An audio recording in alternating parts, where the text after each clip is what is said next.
Good morning. आजचा topic बघूयात आपण महाराष्ट्रातील पर्वतरांगा. त्यामध्ये असेल सह्याद्री पर्वत आपण लक्षात घेऊयात आणि त्याचबरोबर महाराष्ट्र राज्यातला असेल सातपुडा पर्वत असेल. सो दोन्ही लक्षात घेऊयात. जसं लास्ट लेक्चरला महाराष्ट्राचं स्थान विस्तार आणि महाराष्ट्र राज्यातील प्रशासकीय विभाग आपण लक्षात घेतलं. आजचा जो टॉपिक असेल आपला तो महाराष्ट्र राज्याचा सह्याद्री पर्वत आणि सह्याद्री पर्वताच्या उपपर्वत रांगा आणि त्याच्यातील शिखरे आपल्याला आजच्या लेक्चरमध्ये शिकायचं आहे.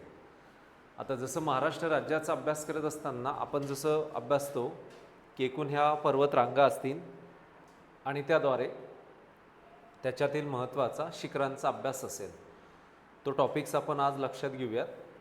आता भारतामध्ये जर बघितलं आपण की भारताचा अभ्यास करत असताना जर त्याच्यामध्ये हे टॉपिक्स बघितले आपण तर आपल्याला काही टॉपिक्स दिसत आहे बघा भारताच्या संदर्भात बरं का.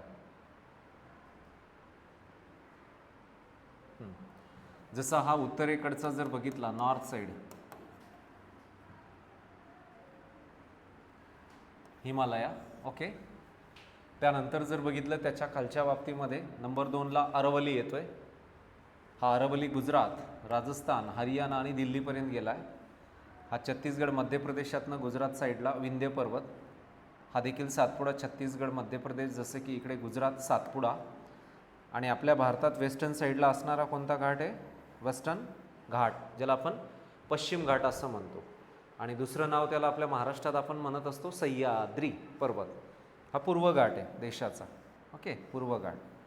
आणि ते बंगालचा उपसागर आहे, इकडे अरबी समुद्र आहे आणि दक्षिणेला हिंदी महासागर आहे आणि उत्तरेला काय? हिमालया. हे आपण लक्षात घेतो. मग या पर्वतरांगांचा अभ्यास करत असताना त्यांचा उतरता क्रम भारतातला महाराष्ट्रातला असेल किंवा सह्याद्री पर्वत, सह्याद्री पर्वताच्या एकूण उपपर्वत रांगांचा अभ्यास असेल, तोही प्रश्न आपल्याला परीक्षेमध्ये किंवा त्यावरती देखील विचारली जातात. हा सह्याद्री असेल. सो म्हणून हा संपूर्ण अभ्यास बघताना किंवा याचा अभ्यास करताना आपल्याला लक्षात घ्यायचं आहे की आपल्या महाराष्ट्र राज्यातील एकूण पर्वतांचा अभ्यास असेल.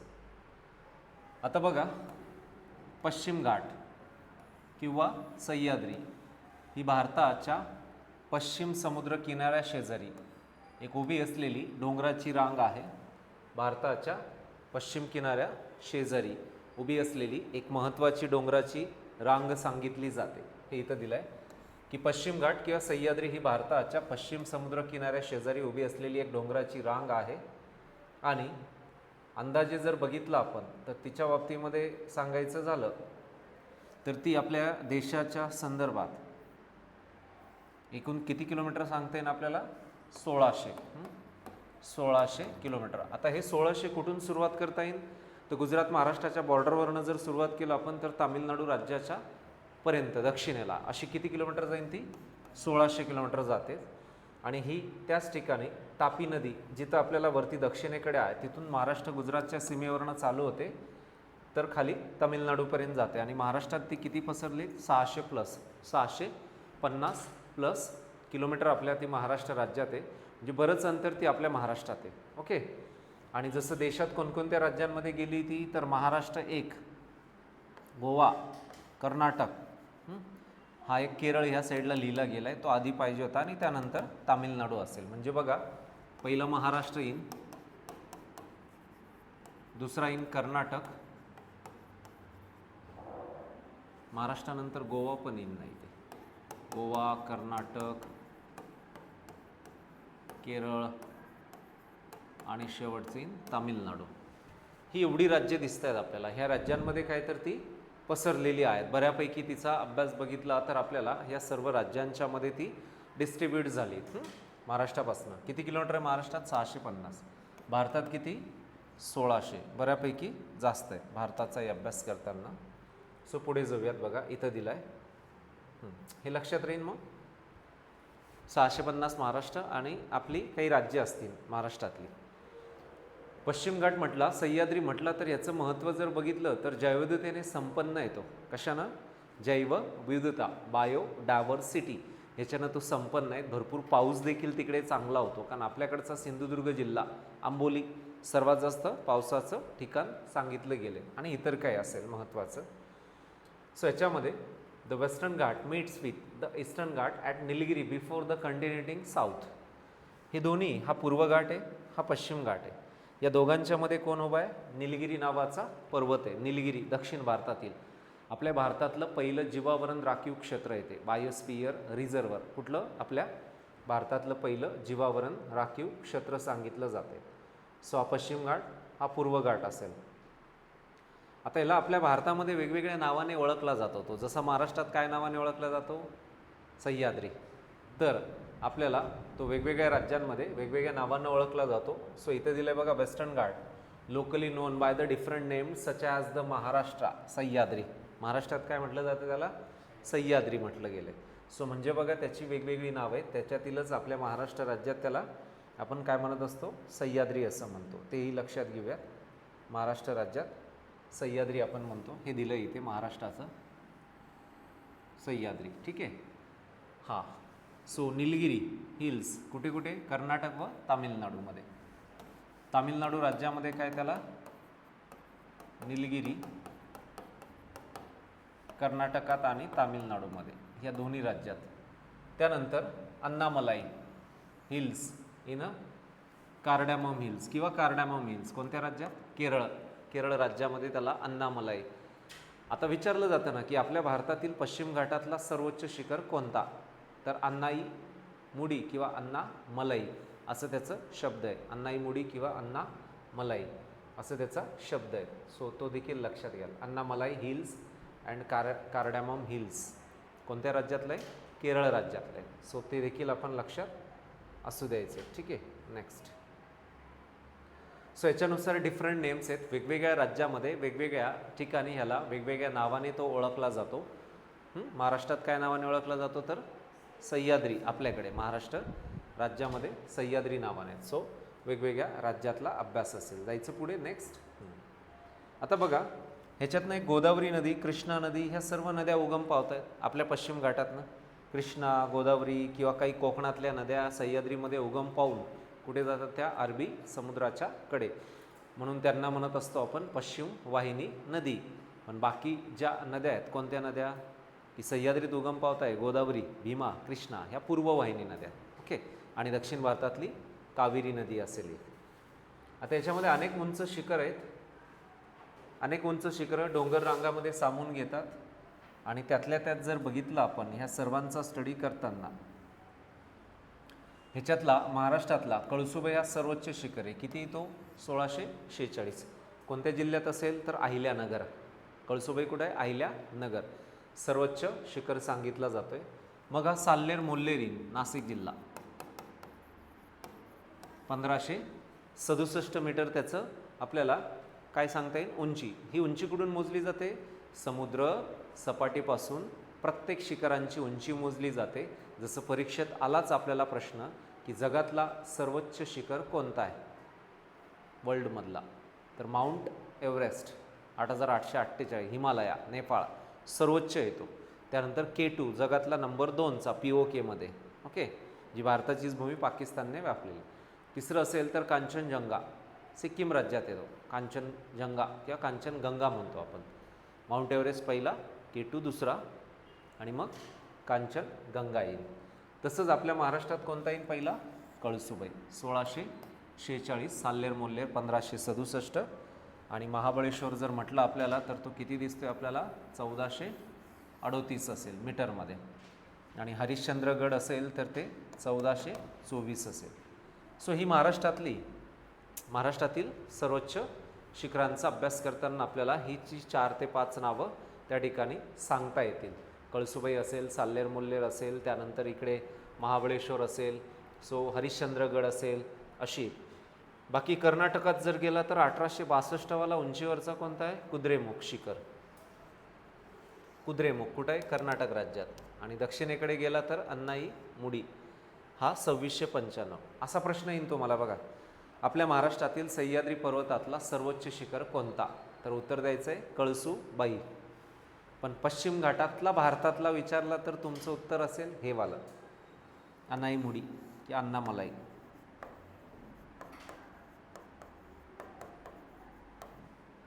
हे किती आहे माहिती? 2695. 95 मीटर. अन्नाई किंवा अन्नामलाई 2695 2695 मीटर सर्वोच्च या शिखर. ओके, हे देखील लक्षात घ्यायचे. सो कोणत्या राज्यात आहे अन्नामलाई? केरळ राज्यामध्ये. याचं उत्तर काय द्यावं लागेल आपल्याला? केरळ राज्य. केरळामध्ये तो सर्वोच्च शिखर आपल्याला सांगता येईल. सो याच्यानुसार मग आपल्या देशातील महत्त्वाच्या अशा सर्व पर्वतरांगा आणि ह्या पर्वतरांगांचा अभ्यास करताना आपल्याला या सर्व गोष्टी आपल्याला लक्षात घेता येईल. सो याच्यानुसार हा देखील 2695 अन्नाई अन्नामलाई आपण म्हणतो, केरळ राज्य त्याचं उत्तर येईल. ठीक आहे. सो ह्या पद्धतीने आपल्याला आपल्या देशातील सर्व शिखरं, सर्व वेगवेगळ्या पर्वतरांगा आणि त्याचा अभ्यास हा लक्षात ठेवावा लागेल आपल्याला. नेक्स्ट बघूयात त्यानंतरचा. हे लक्षात येईल मग अन्नामलाई वगैरे. पुढे जाऊया. सह्याद्रीच्या 3 उपपर्वत रांगा आहेत आपल्या महाराष्ट्रात.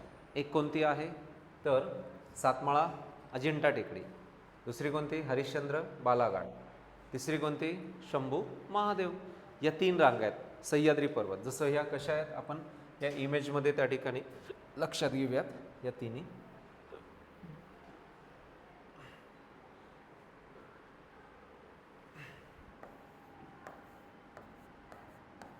जसा हा पश्चिम घाट आहे बरोबर.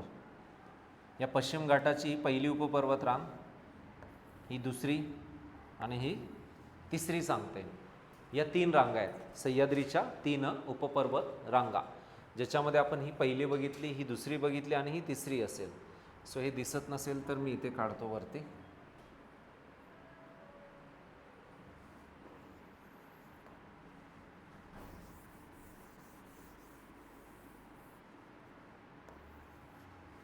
ही पहिली, दुसरी आणि ही तिसरी. ही बघा सातमाळा अजिंठा टेकडी. ठीक आहे. हरिश्चंद्र बालाघाट आणि ही असेल शंभू महादेव. झाल्यात 3. शंभू महादेवपर्यंत 3. सो याच्यात बघा हां, आणि उत्तरेला कोणती? महाराष्ट्राच्या सातपुडा. ही महाराष्ट्राच्या उत्तरेला आहे बघा वरती सातपुडा पर्वतरांग. आणि सह्याद्री पश्चिमेकडे याच्या 3 उपपर्वत रांगा आहेत. आता परीक्षेत प्रश्न कसा असतो आपल्याला की ह्या 3 ज्या उपपर्वत रांगा आहेत आणि सह्याद्रीच्या ह्या 3 उपपर्वत रांगांमुळे अनेक नद्या विभागून जातात. जलविभाजन त्याला म्हणतो. बघा प्रश्न कसा येईल आपल्याला. या सातपुड्यातनं एक नदी उगम पाहून त्या ठिकाणी अरबी समुद्राकडे जाते, तिचं नाव आहे तापी बरोबर. आता सातमाळ अजिंठा टेकडीच्या दक्षिणेकडे म्हणजे इथे नाशिक जिल्ह्यात त्र्यंबकेश्वरला ब्रह्मगिरीवरती एक नदी उगम पावते, तिचं नाव आहे पूर्ववाहिनी. महाराष्ट्रातली सर्वात लांबीची गोदावरी. सो ही इथं येईल. त्यानंतर हरिश्चंद्र बालाघाटाच्या दक्षिणेला एक नदी वाहते, तिचं नाव आहे भीमा. शंभू महादेवाच्या दक्षिणेला एक नदी उगम पाहून पुढे वाहते, कर्नाटकात जाते, तिचं नाव आहे कृष्णा. आता आपल्याला प्रश्न काय येईल? सातमाळा अजिंठा टेकडीमुळे खालीलपैकी कोणत्या 2 नद्या वेगळ्या झाल्या आहेत? सातमाळा अजिंठा टेकडीमुळे 2 नद्या, एक तापी एक गोदावरी. या 2 नद्याच्या मधून चालली ना ती, तिने वेगळं केलं आहे दोन्ही नद्या, जलविभाजन करून टाकलं आहे. कोणी? सातमाळा अजिंठा टेकडीने एक तापी आणि गोदावरी हे 2 वेगळ्याकडे. हरिश्चंद्र बालाघाटामुळे ह्या 2 नद्या वेगळ्या झाल्यात, एक गोदावरी आणि दुसरी भीमा. शंभू महादेवमुळे वरची भीमा आणि खालची कृष्णा. क्लिअर इथपर्यंत. सो ह्या वेगळ्या झाल्या. सो म्हणजेच याचा अर्थ आपण अभ्यास करत असताना ह्या सर्व नद्यांच्यामुळे हे सगळं वेगळं झालेलं आहे. सॉरी, ह्या पर्वतरांगांच्या मुळे. सो ह्या 3 आहेत. बघूयात अजून याचं डिटेल्स असेल. हे इथं आपल्याला दिसतंय बघा मॅपमध्ये 3 उपपर्वतरांगा. पहिलं असेल तर हे इथं दिसतंय बघा, सातमाळ अजिंठा टेकडी, हरिश्चंद्र बालाघाट, शंभू महादेव. क्लिअर इथपर्यंत 3. कोणती नदी येईल इथे? तापी. इथे गोदावरी. इथे इथे हरिश्चंद्र बालाघाटाच्या खाली भीमा. ही शंभू महादेव. कोणती? कृष्णा. तरी सातमाळा अजिंठा टेकडी बरोबर. सो क्लिअर इथपर्यंत. सो हे सोपं आहे, लक्षात ठेवण्यासारखं सोपं आहे. आता होतं काय की हा सह्याद्री काय करतो, पश्चिम घाट हा प्रतिरोध पाऊस पडतो बघा याच्यामुळे, तो भिंतीसारखा उभा आहे. अरबी समुद्राकडनं येणारे जे वारे असतात ते सह्याद्रीला धडकतात, त्याच्यामुळे सह्याद्रीचा जो पूर्व भाग आहे इकडचा, अहिल्यानगर असेल, मराठवाड्यातले जिल्हे असतील, साताऱ्यातला काही पार्ट, सांगलीतला काही पार्ट्स, हे कशामध्ये पडतात? कमी पर्जन्यामध्ये, म्हणजे त्याच्यामध्ये अवर्षणग्रस्त पाऊस, कमी पाऊस होतो त्या भागात. म्हणजे आपण बोलतो ना, सातारा जिल्ह्यातील दहिवडी हे महाराष्ट्रातलं सर्वात कमी पावसाचं ठिकाण आहे. सोलापूर जिल्हा कोरडवाहू जिल्हा आहे. अहिल्यानगरला पाऊस कमी आहे. छत्रपती संभाजीनगर, धाराशिव, बीड, उस्मानाबाद, जसं आपण धाराशिव बोलतो, या सर्व जिल्ह्यांच्यामध्ये पावसाचं प्रमाण कसं आहे? कमी. आणि सह्याद्रीच्या इकडच्या बाजूला म्हणजे अरबी समुद्राच्या शाखेकडे कोकणामध्ये पाऊस कसा आहे? सह्याद्रीच्या दरम्यान खूप पाऊस आहे ना, म्हणून त्या पश्चिम घाटावरती जयदुता सर्वात जास्त आहे. तर दोन पार्ट्स दिसत आहेत बघा आपल्याला, इकडचा अरबी समुद्राकडचा, कोकणा साईडचा सह्याद्री कसा दिसतोय? ग्रीन. आणि इकडचा कसा दिसतोय? ड्राय. पाऊस कमी होतो ह्या भागात. सो हे देखील लक्षात घ्यायचं आहे.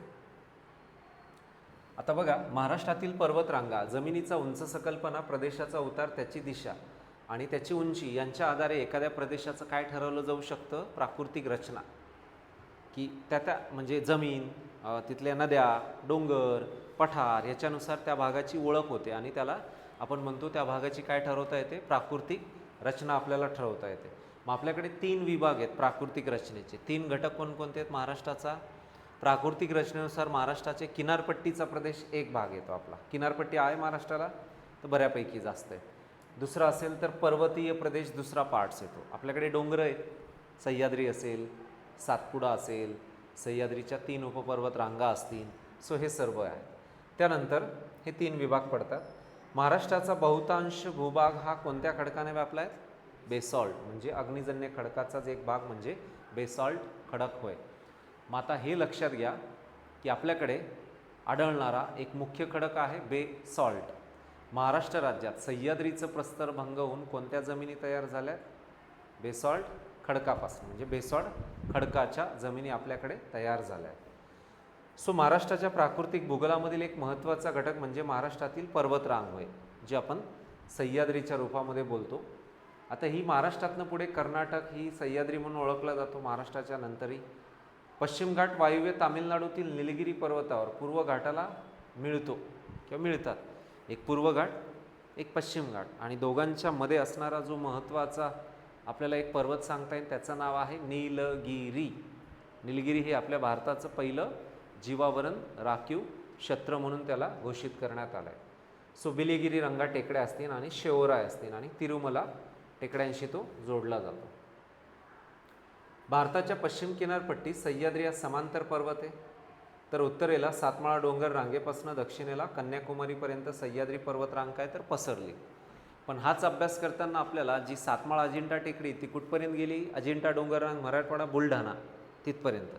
2 नंबरची जी हरिश्चंद्र बालाघाट आहे तर ती थेट त्या ठिकाणी कुठपर्यंत गेली? तर पुढे आपण जर बघितली तर बऱ्यापैकी मराठवाड्यात, म्हणजे आता ह्या तिघांची वेगवेगळी नाव आहेत बघा, आपल्याला इमेजमध्ये त्या ठिकाणी बघायला मिळत आहेत. हे इथं, हे इथं. आता बघा हे कसं पसरलेलं आहे तुम्हाला आता एक सांगतो मी थोडक्यात. हा सह्याद्री,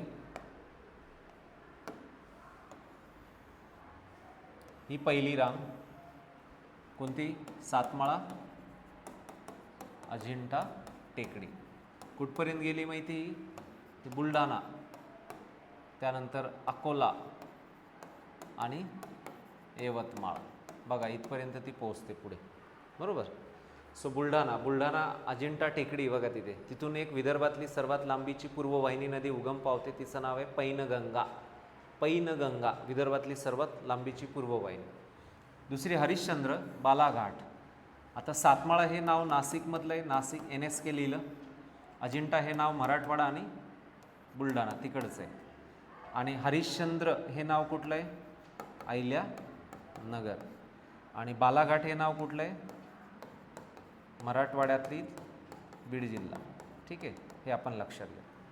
त्यानंतर शंभू महादेव.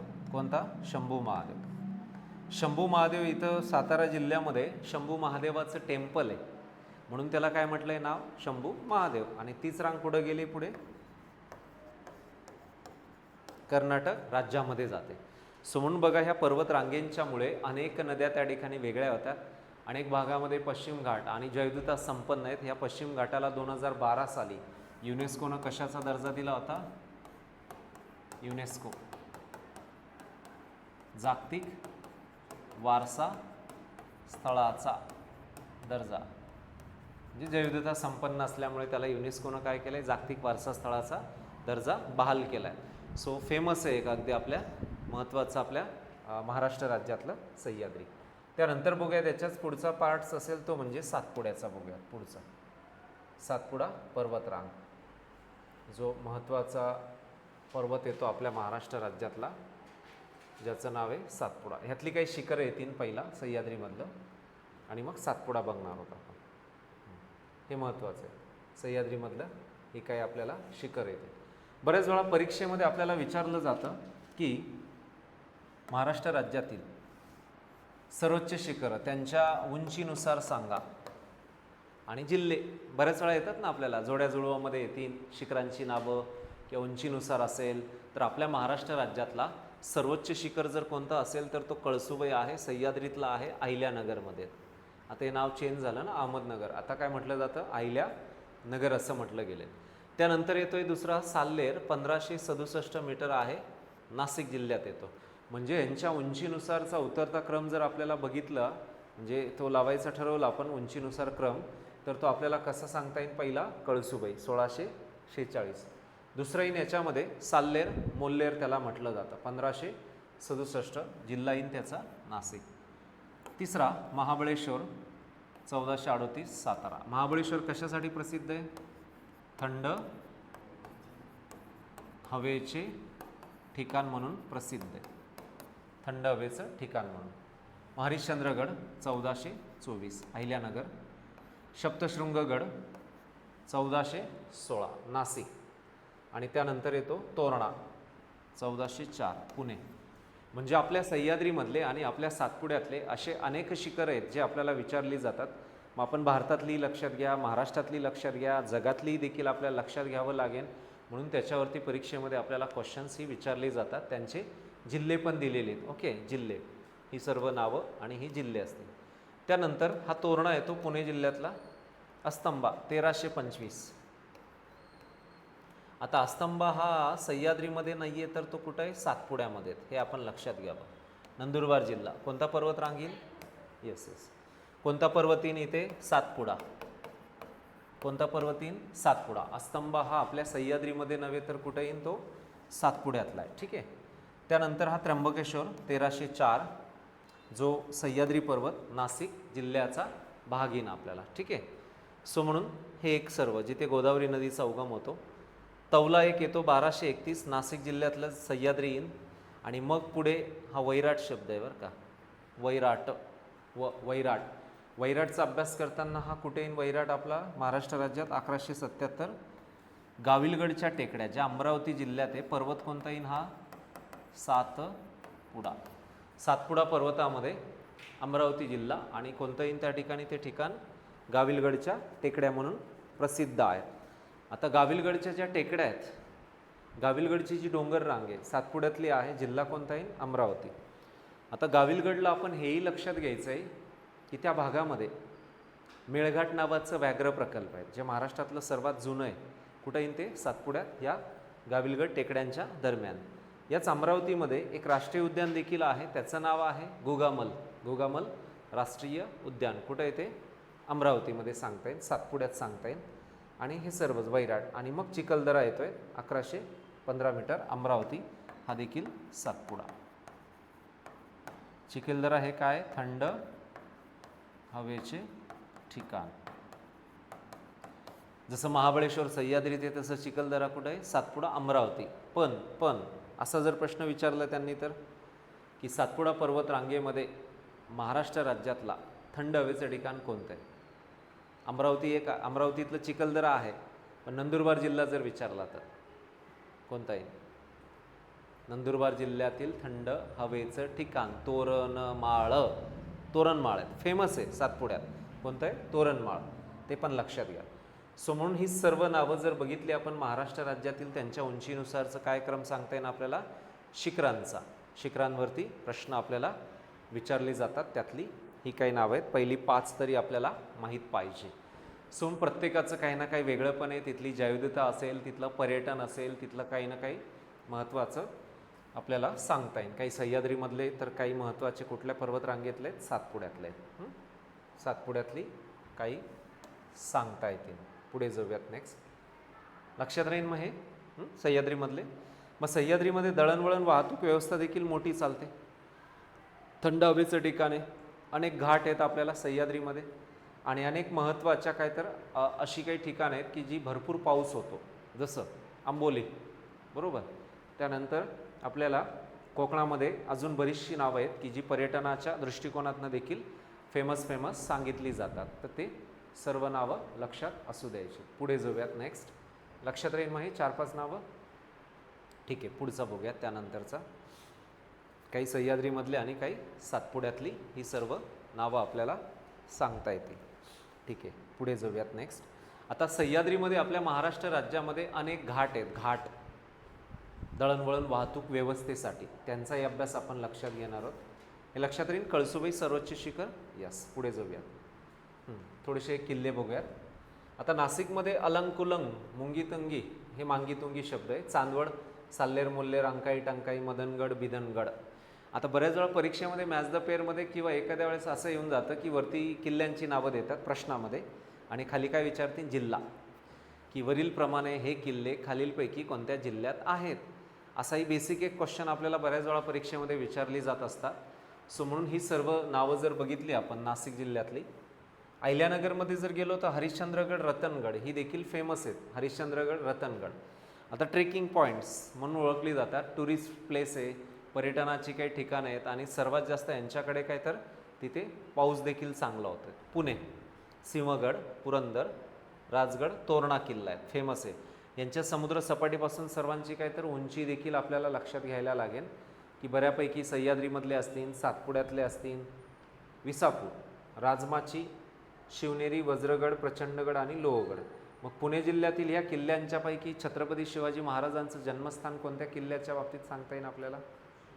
शिवनेरी किल्ला असेल, जो पुणे जिल्ह्यामध्ये आहे. बाकी जनरल असाही प्रश्न असतो, गड किल्ल्यांचा जिल्हा कोणता आहे? सातारा. गड किल्ले सर्वाधिक जास्त सातारा जिल्हा आपल्याला नोंदवता येईल. सो म्हणून पुणे जिल्ह्यातील ही 4-5 नावं आपल्याला सांगता येतील. कोल्हापूर, पन्हाळा, विशालगड, बुदरगड आणि गगनगड. कोल्हापूर जिल्ह्याचा अभ्यास करताना पन्हाळा असेल, विशालगड असेल, बुदरगड असेल आणि गगनगड असेल. कोणत्या जिल्ह्यातली? कोल्हापूरमधली. सो या सर्वांचा स्टडी करत असताना आपल्याला आपल्या महाराष्ट्र राज्याचा अभ्यास करत असताना ही सर्व नावं आहेत, त्यातला हा कोल्हापूर असेल. आता कोल्हापूर जर म्हटलं तर आपल्या महाराष्ट्र राज्यातला एक प्रसिद्ध जिल्हा आहे. पर्यटन, तिथलं तिथलं पावसाचं एक ठिकाण, गगन बावडा म्हणून आहे. सर्वात जास्त पाऊस होतो तिथे. म्हणजे आपण बोलतो ना ढगफुटी सारखा पाऊस कुठे होतो? कोल्हापूरमधला गगन बावडा असेल. सातारा, प्रतापगड, पांडवगड, अजिंक्यगड, सज्जनगड, वर्धनगड, कळमगड, वैराटगड, मकरंदगड आणि वसंतगड आणि केंजळगड असेल. ही सर्व 4-5 नावं आपल्याला सातारा जिल्ह्याच्या संदर्भातली सांगता येतील. सातारा जिल्हा ही 4-5 नावं आहेत. सो या सर्व जिल्ह्यांचा अभ्यास करत असताना प्रत्येक जिल्ह्याच्यामध्ये काही ना काही महत्त्वाची असे काय आहेत, डोंगर रांगा आपल्याला सांगता येतील. त्यातलीच ही काही महत्त्वाची नावं आहेत. सह्याद्री पर्वतात अनेक दुर्गम भागात घाटमाथ्यावर छत्रपती शिवाजी महाराजांच्या काळातले ही किल्ले बांधले गेले, जे स्वराज्याचं संरक्षण असेल, इतर असेल. सो आज ही पर्यटनाची ठिकाणं म्हणून आपल्याला ओळखली जातात. राज्य सरकारच्या माध्यमातून असेल. 5-6 जिल्हे असतील. बघायचं पुढचं. नेक्स्ट बघूया, घाट बघूयात पुढचे. आता आपल्या सह्याद्रीमध्ये काय केलं जातं की दळणवळण वाहतूक व्यवस्थेसाठी घाट तयार करतात. रस्ते, जसं आपले रस्ते असतात ना, national highways authority of India, राष्ट्रीय महामार्ग, जिल्ह्यापासून राज्य, राष्ट्रीय महामार्ग, समृद्धीसारखा द्रुतगती महामार्ग, त्यानंतर मोठमोठाली 2 शहरं, सुवर्ण चतुष्कोल अख्खा भारत एक्सप्रेसवे बनवली जातात बघा. उत्तरेकडे भारताच्या गंगा एक्सप्रेसवे, यमुना एक्सप्रेसवे, आपल्याकडे मुंबई पुणे यशवंतराव चव्हाण द्रुतगती महामार्ग. सो असे काय असतील, स्वच्छानुसार पर्वतरांगेतील दोन्ही प्रदेशात जाण्यायोग्य किंवा जाण्याजोगा किंवा दळणवळणाचा डोंगर रस्ता म्हणजे काय होय? घाट होय. आणि ही घाट लक्षात घ्या. पहिला कसारा घाट कोणत्या दोन शहरांना जोडतो? कसारा, ज्याला आपण दुसरं नाव काय म्हणता येईल? थळघाट देखील म्हणता येतात. हा कसारा घाट आहे, ज्याला सेकंड नाव आहे थळ घाट, कसारा घाट. नाशिकवरनं कुठे जातो हा? मुंबईला. कोणत्या पर्वतातनं? सह्याद्रीमधून. नाशिक ते मुंबई असेल थळघाट, ज्यालाच आपण कसारा घाट असं देखील म्हणत असतो, नाशिक मुंबई जाण्यासाठी. बाकी दुसरं असेल, पुण्यावरनं मुंबईला जायचं असेल किंवा मुंबई पुणे जायचं असेल तर कुठून जावं लागेल आपल्याला? ह्या बोरघाटातनं, जिथून रेल्वे देखील धावते आणि प्रवासी वाहतुकीसाठी देखील तो फेमस आहे. मुंबईवरनं पुण्याला जायचं असेल तर आपल्याला या सर्व घाटातनं जावं लागतं आहे. त्यातला मुंबई पुण्याचा अभ्यास किंवा पुणे मुंबई असेल, बोरघाट असेल, बोरघाटातनं प्रवास होतो. मग म्हणून आपल्याकडे हे तर आपल्या महाराष्ट्र राज्यातली, पण आपण जर बघितलं तिकडे हिमालयाच्या ह्याच्यातनं तिबेटचं भागामध्ये जाण्यासाठी तिथे देखील बरेच आहेत. जोजिला, नथुला, शिपकीला, ओके, हिमालयाच्या भागामध्ये, सो भागात. पुढचा येतो आहे खंबाटंकी घाट. हा साताऱ्यावरनं पुणे जाण्यासाठी, कुठल्या भागामध्ये जाण्यासाठी? साताऱ्यावरनं पुण्याला जायचं असेल तर आपल्याला कशातनं जावं लागेल? खंबाटंकी नावाच्या घाटातनं जावं लागेल. खंबाटंकी किंवा खंबाटंकी नावाचा घाट आहे, जो आपल्याला सातारा पुणे हे दोन जिल्हे जोडण्यासाठी सह्याद्रीतनं ही घाट काढली गेली. आता हे ब्रिटिशांच्या काळापासून काही बरीच आहेत नावं अशी.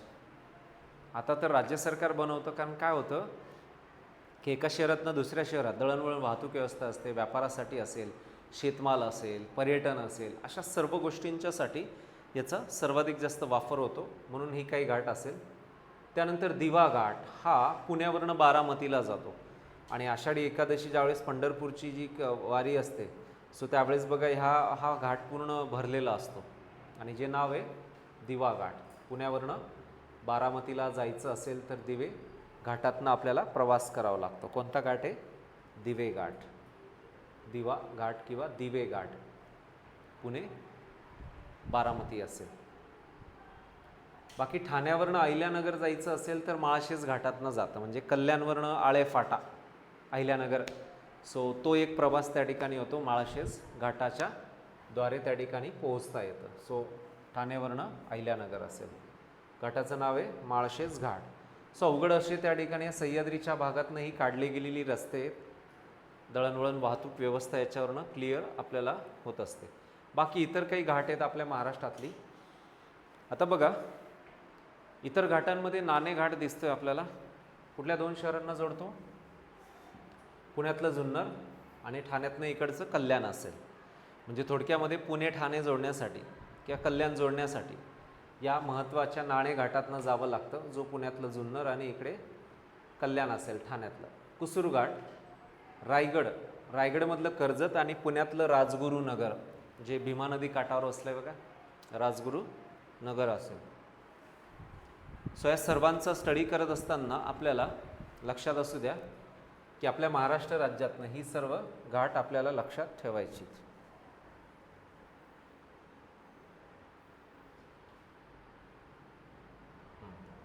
एक असतं बघा NHAI, माहिती आहे, national highways authority of India, जे रस्ते देखभाल दुरुस्ती बनवण्याचं काम आणि हे सर्वच असेल ते केलं जातं. जसं आपण विमानाचं असेल तर एअरपोर्ट अथॉरिटी ऑफ इंडिया, आणि आपण बॉर्डर लगतचे जे रस्ते कोण बनवत असतं बॉर्डर लगत? Border road organisation, BRO. Border लगतचे रस्ते कोण बनवतं? BRO. आणि बाकी आपल्याकडे NHAI असतं. सो वरंदा घाट जर बघितला तर रायगड पुणे जोडण्यासाठी, रायगडमधलं बघा महाडचा गणपती, आपल्याकडे किती अष्टविनायके, पुण्यामध्ये किती? 5, रायगडमध्ये कोकणात 2 आणि एक अहिल्यानगरमध्ये 1, किती झाली संख्या यांची? 8, अष्ट. अशीच आपल्याकडे 3.5 शक्तिपीठं भेटे. 3.5 शक्तिपीठं कुठं कुठं आहेत? मुख्य कोल्हापूर, महालक्ष्मी, दुसरं धाराशिव, तुळजा भवानी, नांदेड, माहुरगड, रेणुका माता. ही झाली मुख्य 3 पीठं. आणि अर्धपीठ सप्तशृंगगड, जे कुठं आहे तिकडे, हां, नाशिक जिल्ह्यातील कळवण, वणी, असे 3.5 शक्तिपीठ आहेत. त्यांचा पर्यटनासाठी देखील ह्या घाटांचा वापर केला जातो. कुरुळ घाट हा सिंधुदुर्ग ते कोल्हापुरी ह्या 2 जिल्ह्यांना जोडण्यासाठी. चंदनापुरी असेल तर हे अहिल्यानगरमधलं संगमनेर आणि पुणे, पण याला नाशिक पुणे असं देखील म्हटलं जातं. नाशिकवरनं पुण्याला जायचं असेल तर कोणत्या घाटातनं जावं लागतं? ह्या चंदनापुरी नावाच्या घाटातनं पोहोचावं लागतं. सो म्हणून हे काही नावं आपल्याला सांगता येतील. पुढे ही काही नावं दिलीत बघा. मांजर सुबा, बीडवरनं नगर जोडायचं असेल तर मांजर सुबा नावाच्या घाटातनं आपल्याला जावं लागेल. हे बीड नगर. ओके, मांजर सुबा नावाचं घाट. आंबेनळीचं घाट, जे साताऱ्यातलं महाबळेश्वर आणि कोल्हापूर, म्हणजे सातारा ते कोल्हापूर जोडण्यासाठी आपल्याला हा आंबेनळीचा घाट आहे. महाबळेश्वर हे कशासाठी फेमस आहे? थंड हवेचं ठिकाण, 5 गणी तिथे, स्ट्रॉबेरी, ह्या प्रत्येक गोष्टीत असं एक हिल स्टेशन, थंड हवेचं ठिकाण म्हणून देखील ते ओळखलं जातं. सो पर्यटनासाठी देखील याचा वापर केला जातो. पर्यटन, व्यापार, शिक्षण, या सर्व गोष्टी, रस्त्यांचा काय होतो आपल्याला जास्तीत जास्त फायदा होतो, वेळ वाचतो, अशा याच्यातनं काढलेली असतात. ताम्हणी घाट, पुण्यावरनं चिपळूणला जायचं असेल. गणपतीपुळे, जे एक धार्मिक स्थळ. कुंभार्ली घाट, सांगली ते सातारा, साताऱ्यातलं कराड आणि चिपळूण कुठलं येईल? सांगलीमधलं. आंबा घाट, कोल्हापूरवरनं रत्नागिरी असेल. आंबोली, कोल्हापूर सावंतवाडी, सावंतवाडी हे ठिकाण कशासाठी फेमस आहे? लाकडी खेळण्यांचा कारखाना, त्याच्यासाठी हे फेमस आहे. बाकी फोंडा घाट येतो मग कोल्हापूरवरनं पणजी, पणजी हे गोव्यातलं स्थान येतं. म्हणजे आपल्याला उत्तरेकडची, असा जर प्रश्न आला की आपल्या सह्याद्रीमधला सर्वात उत्तरेकडचा घाट कोणता, तर तुमचं उत्तर असेल कसारा घाट, उत्तरेकडचा. थळघाट, कसारा, मुंबई ते नाशिक किंवा नाशिक मुंबई. आणि शेवटची ही येतील फोंडा, आंबोली, आंबा, कुंभार्ली, हे दक्षिणेकडची आहेत आपल्या महाराष्ट्रातली.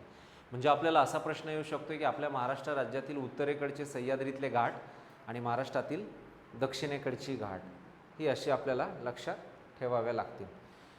सो देशाचा अभ्यास करत असताना आपल्याला ह्या महत्त्वाच्या पर्वतरांगेचा अभ्यास करताना त्याच्यातनं अनेक असे महामार्ग जातात आणि अनेक असे छोटछोटाली रस्ते त्यामध्ये तयार केली गेलीत.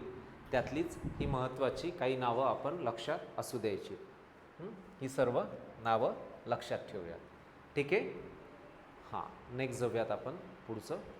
तर दळणवळण वाहतूक व्यवस्थेसाठीची आपल्या महाराष्ट्रातली प्रसिद्ध ही सर्व नावं सांगितली जातात. घाटांमध्ये हे देखील आलं आहे. ही तीच लिस्ट आहे. पुढे जाऊयात, थंड हवेचे ठिकाण बघूयात. आता आपल्याला प्लेस, जे एखादं थंड हवेचं ठिकाण आहे, भरपूर पाऊस आहे, जैवदुता आहे, डोंगराचा भाग आहेत, भरपूर विस्तीर्ण जंगल आहेत, अशा भागामध्ये काय तर आपल्याला टुरिस्ट प्लेस म्हणून बरेच आहेत आपल्या महाराष्ट्रात. भारतात देखील आहे. भारतात जर गेलो आपण बघा ना, नाव कुलू मनाली, शिमला हिमाचल प्रदेश, उटी दक्षिण भारत, तामिळनाडू. दार्जिलिंग कुठं असेल? दार्जिलिंग थंड हवेचं ठिकाण पश्चिम बंगाल. सिलिगुडी, दार्जिलिंग पश्चिम बंगाल. सो हे जर भारतामध्ये एवढी थंड हवेचे ठिकाणं आपण बोलू शकतोय, बघू शकतोय, अभ्यासू शकतोय, तर आपल्या महाराष्ट्रात देखील अनेक आहेत. जसं आंबोली, हे कुठं आहे? सिंधुदुर्ग जिल्ह्यात. आंबोलीचं वेगळं पण सांगा. आंबोलीचं वेगळं पण सांगा.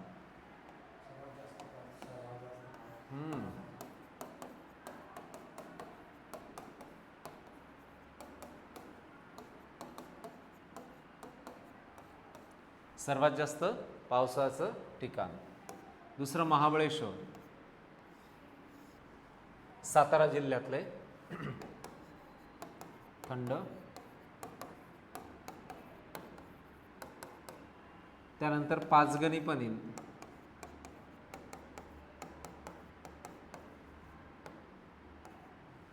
पाचगणी काय? एक टेबल लँड, सपाट भाग, पठार, कास पठार आहे बघा तिथे एक. फेमस आहे बघा कास पठार, सातारा जिल्ह्यात महाबळेश्वरच्या दरम्यानच. कास पठार जैवविविधतेने संपन्न असणारा कोणता पठार आहे? कास. सो म्हणून आंबोली, महाबळेश्वर आणि पाचगणी. सो एवढी ही फेमस नावं आपल्या महाराष्ट्र राज्यातली आपल्याला सांगता येतील.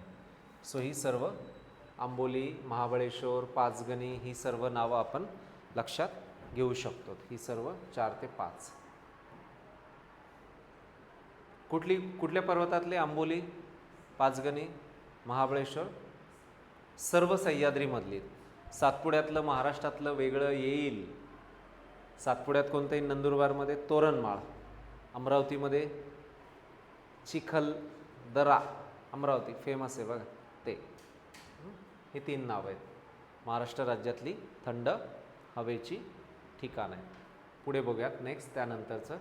ही 3 जशी आहेत आंबोली, महाबळेश्वर, पाचगणी, त्यातले 2 तर सातारा जिल्ह्यातले, एकच सिंधुदुर्ग जिल्ह्यातला कोणता आहे? आंबोली असेल. सो ही काही नावं पुढे जाऊयात. नेक्स्ट ही झाली, बघूयात पुढे.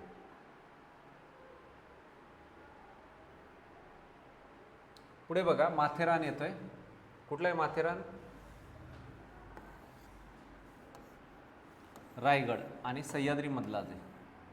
इथे एक ट्रेन धावते बघा, ट्राय ट्रेन, छोटी टुरिस्ट ट्रेन असते बघा. Metre gauge, narrow gauge, 3 gauge असतात. ब्रॉड गेज प्रवासी वाहतूक, मीटर गेज, नॅरो गेज या छोट्या वाहतुकीसाठी पर्यटन स्थळी त्या गाड्या चालवल्या जातात.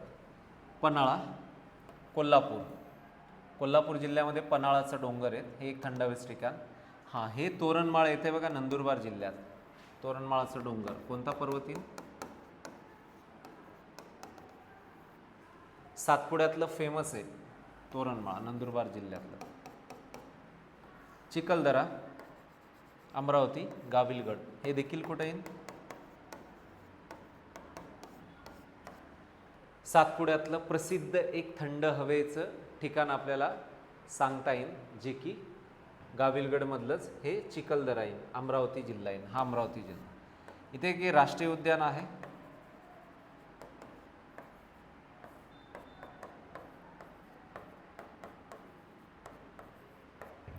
कोणतं राष्ट्रीय उद्यान आहे इथे? गोगामल नावाचं राष्ट्रीय उद्यान आपल्याला इथे सांगता येईल. सो म्हणून ही सर्व थंड हवेच्या ठिकाणं आणि या सर्वांचा स्टडी करत असताना आपल्याला या वेगवेगळ्या गोष्टीवरनं अभ्यास लक्षात ठेवायचा आहे. त्यातलंच हे एक असेल. ही 3 नावं आहेत महाराष्ट्र राज्यातली. काही सह्याद्रीमधली, इतर कुठली, काही बाकी सातपुड्यातली. सो म्हणून थंड हवेच्या ठिकाणांच्या संदर्भात अभ्यास करताना एक पर्यटनाला चालना मिळते व राज्य सरकारचं स्वतंत्र एक पर्यटन विभाग आहे आणि त्याला घोषवाक्य महाराष्ट्र पर्यटन विभागाला अमर्याद महाराष्ट्र असं म्हटलं जातं. त्याला घोषवाक्य, ब्रीद वाक्य आपण म्हणूयात किंवा एक असेल. मला हे सांगा ना की आपल्या महाराष्ट्र राज्याचा पहिला पर्यटन जिल्हा कोणता असेल? सिंधुदुर्ग. पहिला पर्यटन जिल्हा महाराष्ट्रातला कोणता येईल?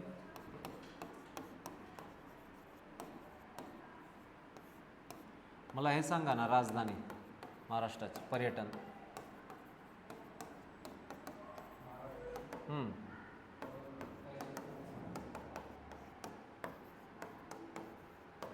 छत्रपती संभाजीनगरी. म्हणजे जिल्हा विचारला तर आपण काय उत्तर द्याल? सिंधुदुर्ग. आणि आपल्याला कॅपिटल जर विचारली, टुरिस्ट कॅपिटल, तर उत्तर द्याल आपण त्या ठिकाणी छत्रपती संभाजीनगर. सो हे ह्याच्यातली हे एक नाव आणि हे एक असेल. सो असा हा बदल ह्या ठिकाणी लक्षात असू द्या. हे डोंगर आपण बघितले मगाशी. हां, त्यानंतर बघा आपण बघत होतो सातमाळ, अजिंठा टेकडी, हरिश्चंद्र बालाघाट, शंभू महादेव, हे सर्व लक्षात घेतलं. त्यानंतर डायरेक्टली आपण सातपुडा पर्वतरांग बघूयात. पुढचा जो महत्त्वाचा पर्वत आहे आपल्या महाराष्ट्र राज्यातला, सातपुडा.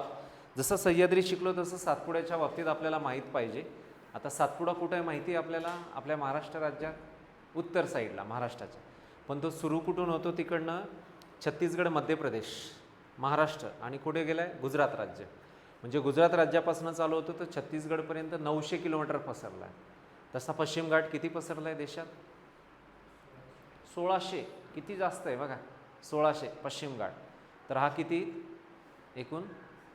सातपुडा 900 आपण बघणार आहोत बघा. हा इथे इमेजमध्ये दिसतोय आपल्याला, भारताच्या अगदी मध्य भागामध्ये दिसतोय सातपुडा पर्वतरांग. ओके.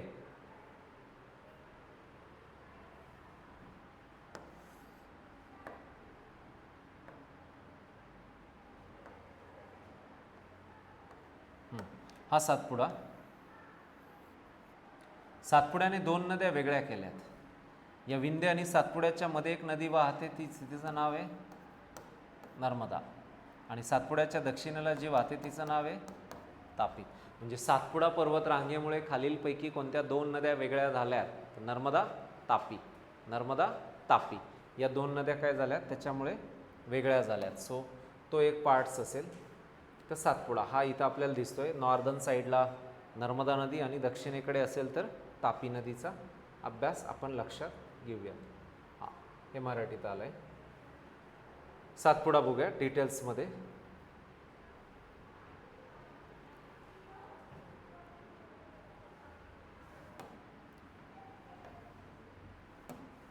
सातपुडा ही भारताच्या बरोबर कुठं आहे? मध्य भागी असलेली व तिच्या उत्तरेला असलेल्या विंध्य पर्वतरांगांना समांतर अशी पर्वतरांगा आहेत. विंध्य पर्वतरांगांना समांतर अशी पर्वतरांग कोणती? सातपुडा.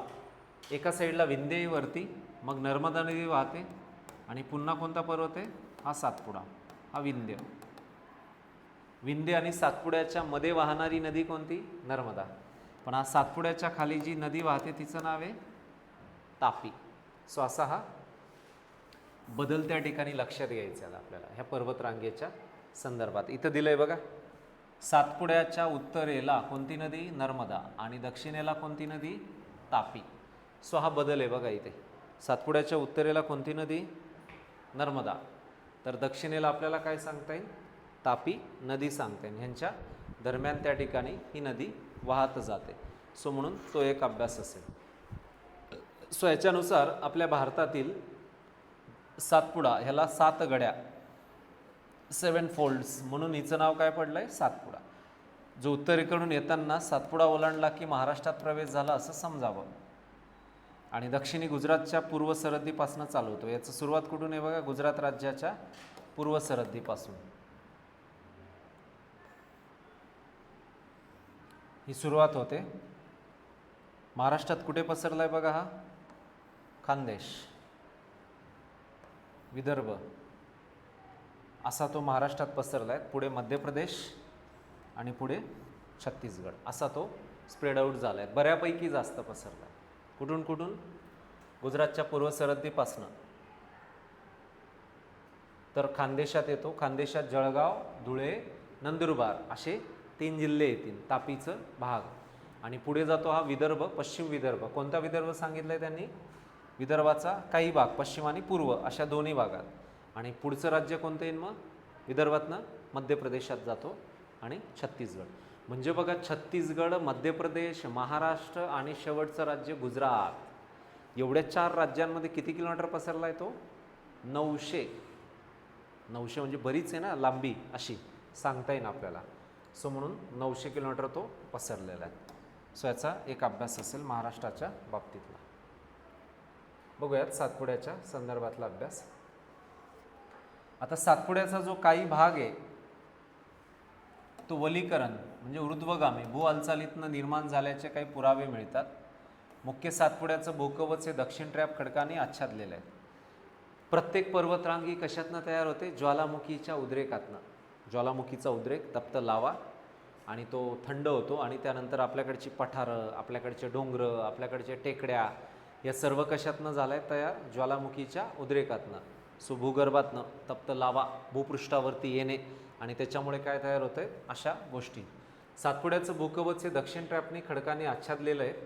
काही ठिकाणी काय आढळतं? स्फटिकी खडकांचं आच्छादन देखील बघायला मिळतं. आणि पंचमढीच्या परिसरामध्ये वालुकाश्म खडक उघड्या स्वरूपात दिसून येतात. आता पंचमढीच्या भागात वालुकाश्म खडक उघड्या स्वरूपामध्ये दिसून येतात काही भाग असा. आता पंचमढी हे मध्य प्रदेशात आहे आणि ते मध्य प्रदेशातील सातपुड्यातील थंड हवेचं ठिकाण आहे. त्याला सातपुडा टायगर रिझर्व्हर म्हणतात. पूर्वी ब्रिटिशांची छावणी असत तिकडे. जसं आपल्या महाराष्ट्रात देवळाली कॅम्प आहे बघा नाशिक जिल्ह्यात. सो ते एक स्थान असेल. किंवा भारतातले अनेक ठिकाणं असतील की जे ब्रिटिशांच्या छावण्या असायच्या. सो हां इथे दिलं आहे, तर मंडलामधील उंच शिखरे जांभ्या खडकाची आढळतात आपल्याला. सातपुडा पर्वताचं पश्चिमेकडून पूर्वेकडे स्पष्टपणे किती भाग दिसतात? 3. हां आता जसा सह्याद्री बघा उत्तर दक्षिण पसरला आहे, उत्तरेकडून दक्षिण, तसा सातपुडा कसा आहे? पश्चिम पूर्व किंवा पूर्वेकडून पश्चिमेकडे, दिशा वेगळी. सह्याद्रीची कशी होती? उत्तर दक्षिण, याची कशी? पूर्व पश्चिम. हा बदल आहे. 3 भाग कोणते बघा? पश्चिमेकडचा सातपुडा किंवा राजपिपला टेकड्या, हा पश्चिमेकडचा भाग झाला. कोणता? सातपुडा किंवा राजपिपला टेकड्या पश्चिमेकडचा झाला. मध्य भागात जर गेलो तर हा बैतूल आहे. बैतूल इथे कोणत्या नदीचा उगम आहे? तापी. कोणत्या राज्यात? मध्य प्रदेशात. आणि बाकी महादेव, गाविलगड टेकड्या ह्या देखील आहेत तिथे मध्य भागात. तर पूर्वेकडे गेलो तर कोणती? मैकल पर्वतश्रेणी, मैकल. अशा 3 बाजू आपल्याला या सातपुड्याच्या संदर्भामध्ये आपल्याला नोंदवता येतील. म्हणून आपल्या देशामध्ये हा संपूर्ण स्टडी करताना भारताच्या बाबतीत असेल, जगाच्या बाबतीत असेल, अनेक पर्वत आहे, अनेक शिखर आहे, अनेक थंड हवेचे ठिकाणं देखील त्यामध्ये आहेतच. सो एक असेल. सरासरी उंची किती सांगितली? 900 मीटर. त्या दरम्यान काही कमी उंचीच्या पठारी प्रदेशातील देखील एकमेकांना ह्या जोडलेल्या आहेत आणि प्रामुख्याने असिरगड येथील तसंच जबलपूरच्या दक्षिणेकडील अशा 2 खंडांनी. इथे बघा एक दिलंय जबलपूर. हे जबलपूर कुठं आहे? मध्य प्रदेशात जबलपूर. तर जबलपूरकडील दक्षिणेकडील अशा 2 खंडांनी इथे काय तयार झाला आहे? गॅप तयार झाला आहे सातपुड्याला. असा वाहताना डायरेक्टली आपण गॅप म्हणतो.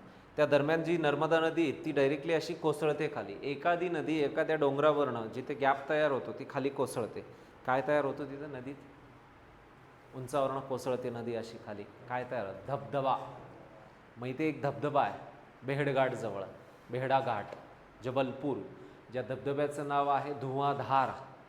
असा प्रश्न येऊ शकतो परीक्षेत की धुआंधार नावाचा धबधबा खालीलपैकी कोणत्या राज्यात आहे, कोणत्या नदीवर आहे? सो नर्मदा नदी आणि उत्तर द्यायचं आहे मध्य प्रदेश, ज्याचं नाव आहे धुआंधार नावाचा धबधबा. मध्य प्रदेश, सातपुडा, जबलपूर. हे आपल्याला आन्सर सांगता येईल थोडक्यात. सो अशा पद्धतीने अभ्यास करताना आपल्याला महाराष्ट्र राज्यातील वेगवेगळ्या भागातील वेगवेगळ्या ठिकाणावरच्या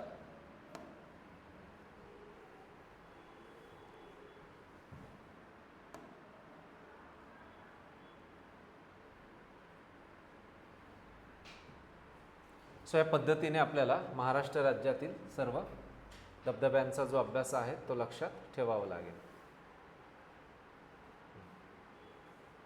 याच्यावर होतो आपण सातपुडा. पुढे जाऊयात नेक्स्ट. हे लक्षात राहील. मग मध्यभागी भारताच्या अगदी सातपुड्याचा भाग असेल. सो भारताच्या द्वीपकल्पीय पठारावरचा बघा यांचा राज्यांचा अभ्यास केला गेला आहे. महाराष्ट्र, मध्य प्रदेश या राज्यांदरम्यानची एक पर्वत श्रेणी. सातपुड्याचा अभ्यास काय करताना आपल्याला लक्षात घ्यायचे मगाशी सांगितल्याप्रमाणे राज्य छत्तीसगड असेल, MP असेल, महाराष्ट्र असेल आणि गुजरात असेल. ही सर्व राज्य आहेत. ह्या सर्व राज्यांच्या मध्ये मोठ्या प्रमाणामध्ये आपल्याला हे सांगता येईल. सो दक्षिणेकडील दख्खनचं पठार.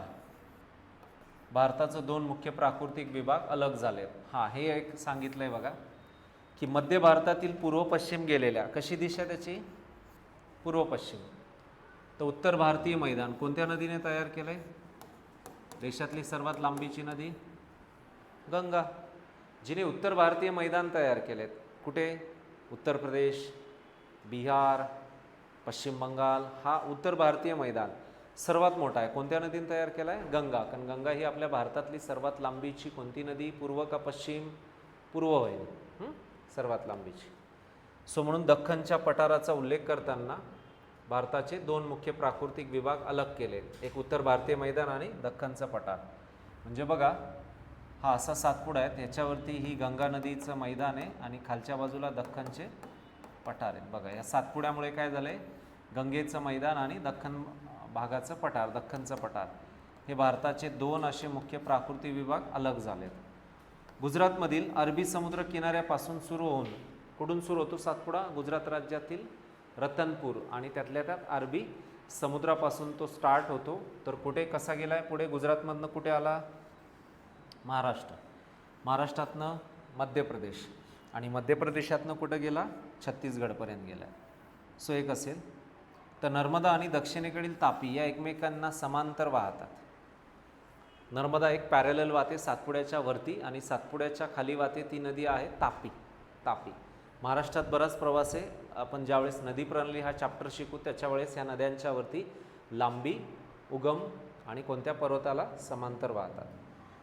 सो ह्या दोन पश्चिम वाहिनी नद्यांना खचदऱ्या या श्रेणीमुळे अलग झाल्यात त्या. असाही प्रश्न असतो. आपल्या महाराष्ट्रातनं खोल खचदरीतनं वाहणाऱ्या नद्या कोणत्या? तर तापी, नर्मदा. सर्वात जास्त वेळ खचदरीतनं वाहतात. गोदावरी हे उत्तर नाही, खचदरीतनं. तर तापी, नर्मदा आपल्याला सांगताय.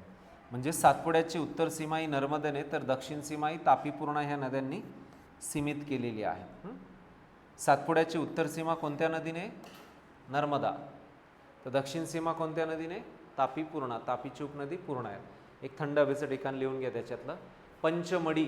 पंचमढी आपण बघूया त्याचंच इमेज. पंचमढी हे भारतातील पंचमढी हे भारतातलं सर्वात थंड हवेचं ठिकाण सांगितलं जात आहे. पंचमढी.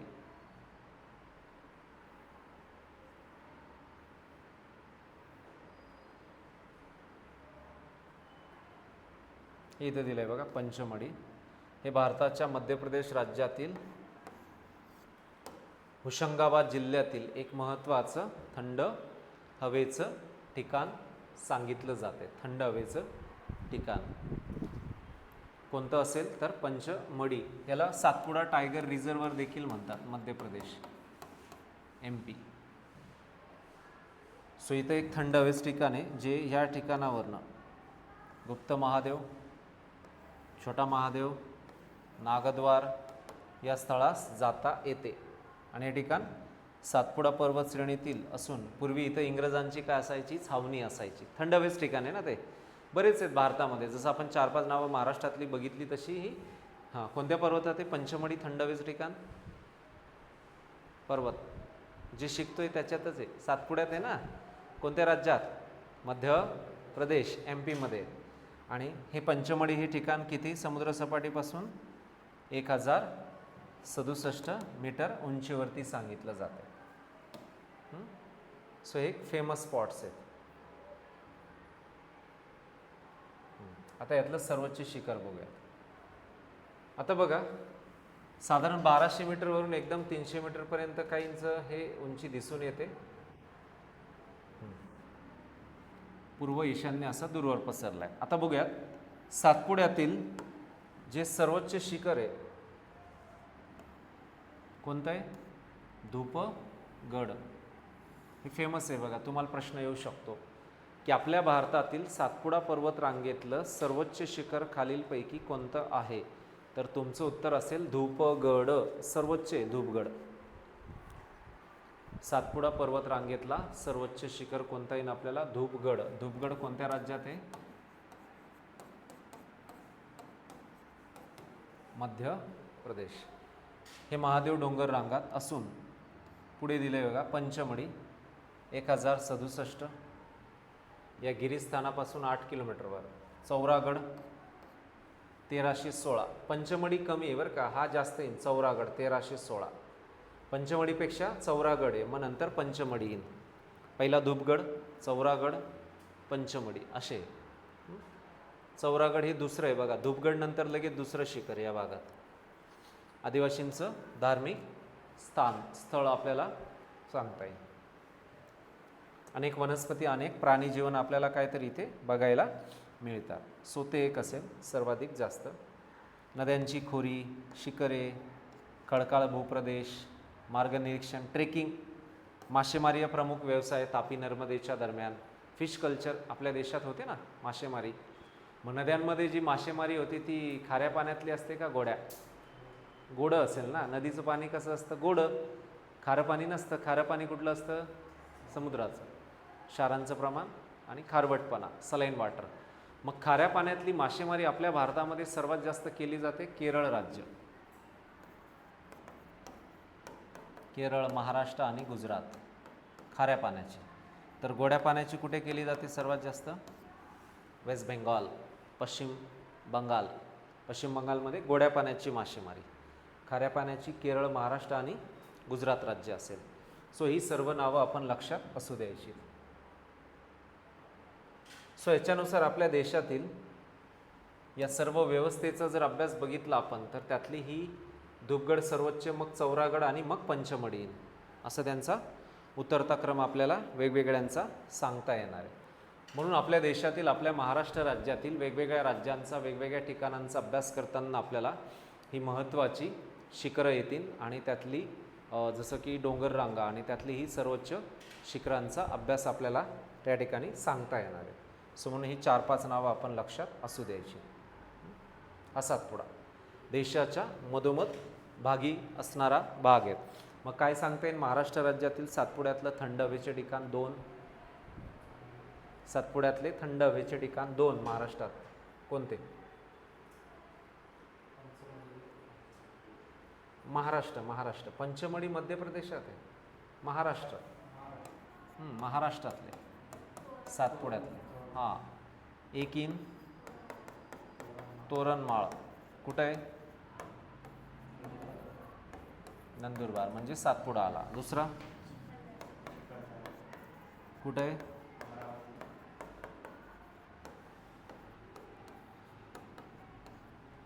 हां, हे झाले महाराष्ट्रात. एमपीतलं जर विचारलं तर थंड हवेचं ठिकाण पंचमढी, हे आपण लक्षात घ्यायला पाहिजे. म्हणजे वेगवेगळ्या राज्यानिहाय, वेगवेगळ्या ठिकाणनिहाय आपल्याला याच्यावरती प्रश्न विचारली जाऊ शकतात. सो त्यातलंच ही काही नावं आपल्याला सांगता येतील. सो अशा पद्धतीने आपल्याला आपल्या महाराष्ट्र राज्यातील सर्वदूर असणाऱ्या वेगवेगळ्या ठिकाणांचा अभ्यास त्या ठिकाणी लक्षात असू द्यायचा आहे. त्यानंतर आपण लक्षात घेणार आहोत आपल्या महाराष्ट्र राज्यातल्या महत्त्वाच्या नद्यांचा अभ्यास असेल. ओके, महाराष्ट्र राज्यातील महत्त्वाच्या नद्या लक्षात घेऊया.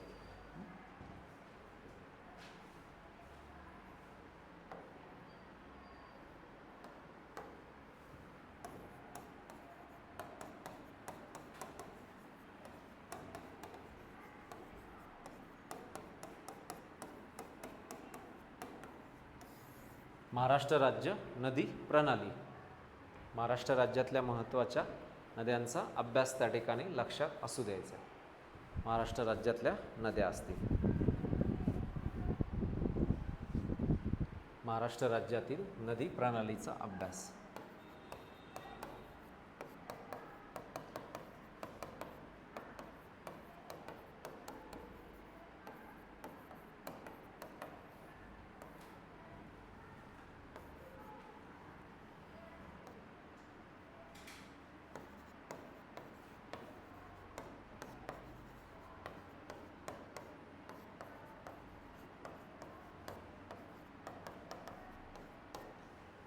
नद्यांचा अभ्यास करताना परीक्षेला काय प्रश्न अपेक्षित असतो बघा परीक्षेमध्ये? तर नद्यांची एकूण त्या ठिकाणी नद्यांचं उगम कुठं झालं आहे, काय झालं आहे. जसं गोदावरी नदी ब्रह्मगिरी पर्वत, सह्याद्री, नाशिक, त्र्यंबकेश्वर उगम, किंवा लांबी असेल महाराष्ट्रातली एखाद्या नद्याच्या बाबतीत किंवा भारतातली असेल. उपनद्या, धरणे आणि पर्यटन असेल आणि शेती असेल.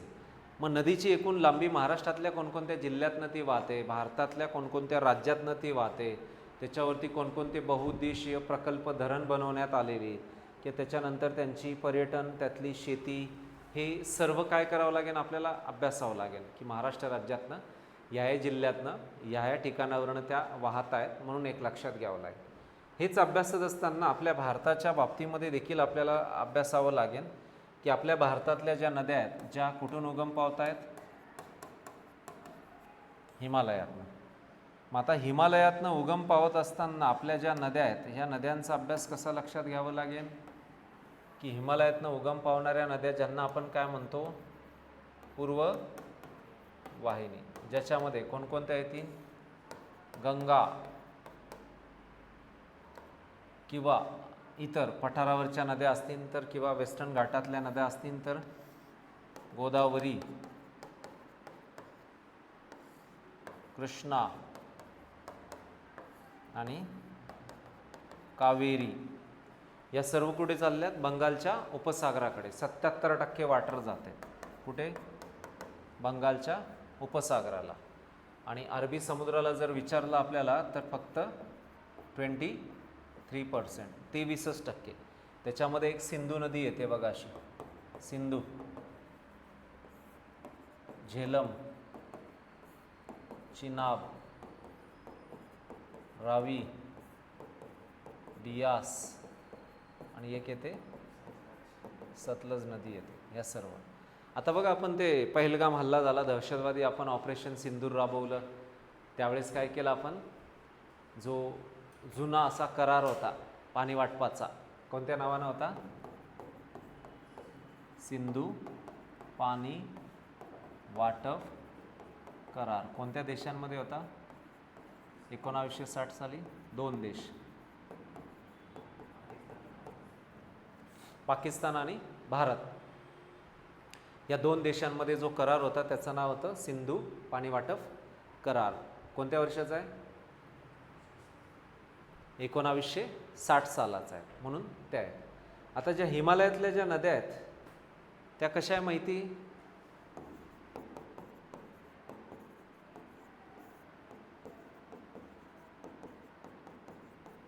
कशा होतात? बारमाही. कुठल्या? हिमालयातल्या. आणि आपल्या ज्या नद्या आहेत ह्या बारमाही वाहत नाही, तर काही वेळा ह्यांना दुष्काळाची झळ बसते, पात्र कोरडं होतं. कारण इकडे ह्या बारमाही का होतात? पाणी, बर्फ, ग्लेशियर्स, गंगोत्री, गंगा, हिमनदी, म्हणून ते दुपारच्या सत्रात बर्फ काय होतं? वितळतं. त्याचं पाणी होतं का डिझेल पेट्रोल? तर पाणी होईल, बरोबर ना. म्हणून काय तर त्या नदीला फ्लड येतं, पाणी वाहायला लागतं. म्हणून त्यांना काय म्हणतो आपण? 12ही माही वाहणाऱ्या नद्या आहेत. सो म्हणून ह्या नद्या आपल्याला शेती, यांचा फायदा कशा कशासाठी होतो? शेती असेल, पर्यटन असेल, जल वाहतूक असेल आणि इतर बऱ्याच गोष्टीसाठी यांचा फायदा हा होत जातो. सो त्याच्यामुळे आपल्या महाराष्ट्र राज्यातल्या या महत्त्वाच्या नद्या, त्यातीलच या काही नद्या आपण लक्षात ठेवायच्या आहेत. कुठल्या? भारतातनं वाहणाऱ्या महत्त्वाच्या नद्या. पहिली बघूयात त्यातली गोदावरी नदी.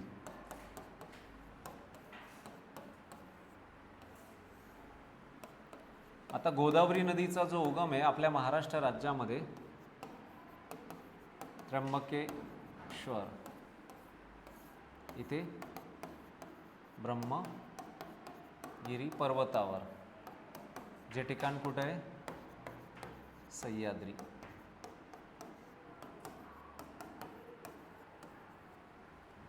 सो बऱ्यापैकी 1200+ मीटर हाईटवरनं जवळपास उगम पावणारी ही नदी आहे. आणि सह्याद्री समुद्र सपाटीपासून कुठं उगम पावते? त्र्यंबकेश्वर, जिल्हा नाशिक, ब्रह्मगिरी. आणि जिथे ती उगम पावून ज्या ठिकाणी धार्मिक स्थळ आपण त्र्यंबकेश्वरला बोलतो, एक ज्योतिर्लिंग आहे त्र्यंबकेश्वर. आणि त्याच ठिकाणी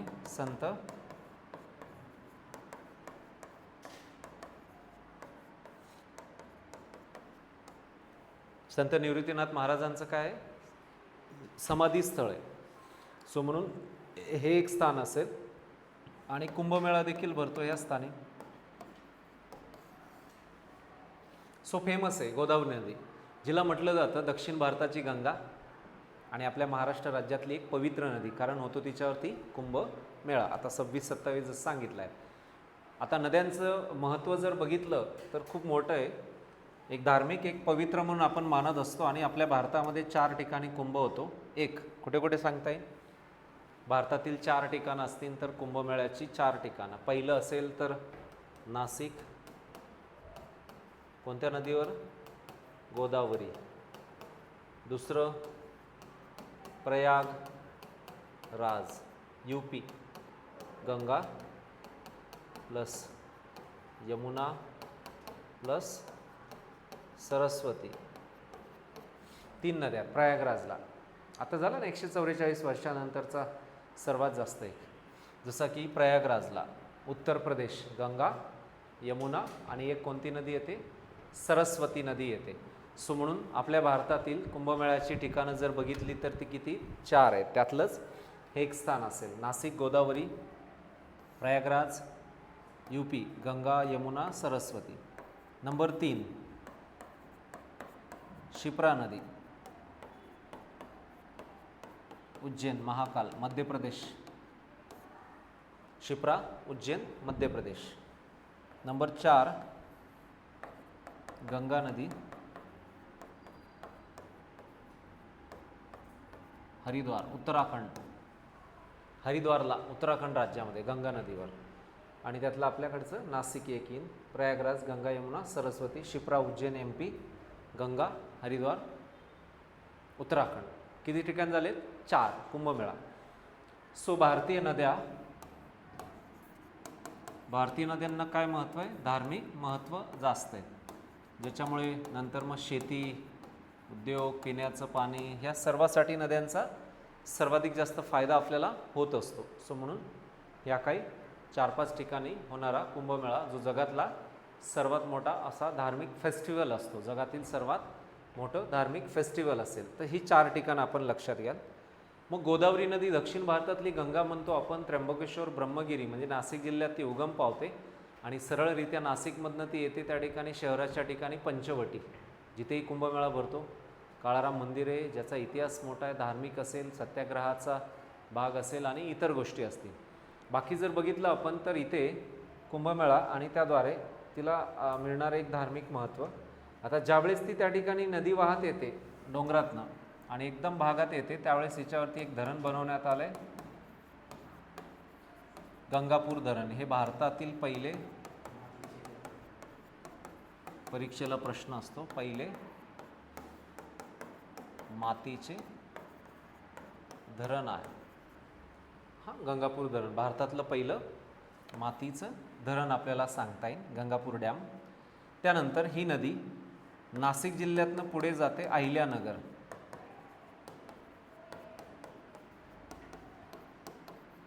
अहिल्यानगरमध्ये इथं नेवासा एक ठिकाण आहे, जिथे नेवासा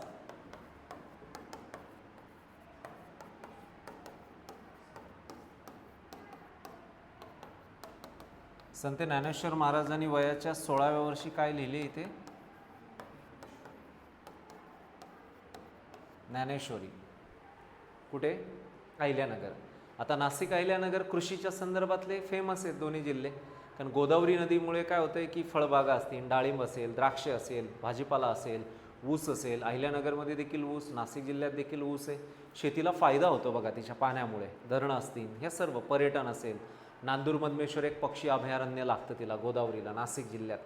सो म्हणून हे गोदावरी नदीचा प्रवास करत असताना आपल्या महाराष्ट्रातली ती सर्वात लांबीची पूर्ववाहिनी नदी, महाराष्ट्रातली सर्वात लांबीची ती, आणि भारतातल्या क्रमांक 2 वरची लांबीची नदी कोण आहे, गोदावरी नदी.